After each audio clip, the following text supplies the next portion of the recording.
Il-ġimgħa li għaddiet il-Ministru Ostingat qal li Smart City m'għandix l-obbligu li toħloq l-impjiegi. Mistoqsi minn dan l-istazzjon, il-Prim Ministru ħarrab milli jwieġeb b'mod speċifiku min se jkun qed jassumi responsabilità għal dan. Prim Ministru, min se jerfa' responsabilità għal fatt li Smart City mhix marbuta illi tiġġenera l-impjiegi mwiegħda? Smart City hija proġett ieħor importanti tal-Gvern Nazzjonalista. Smart City għaddej bil-proġett, il-kostruzzjoni għaddejja u jekk il-bambineri tkun ukoll mezz ta' ħolqien tax-xogħol għal ħaddiema ta' naħa t'isfel ta' Malta. L-impjiegi min se jerfa' responsabilità?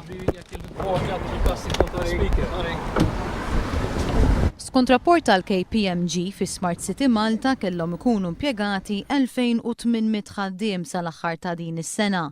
Iżdissa dawn il-ħaddiema ma jidhru mkien fl-art li l-Gvern għadda lill-Smart City bilan li jsir il-proġett Smart City Malta.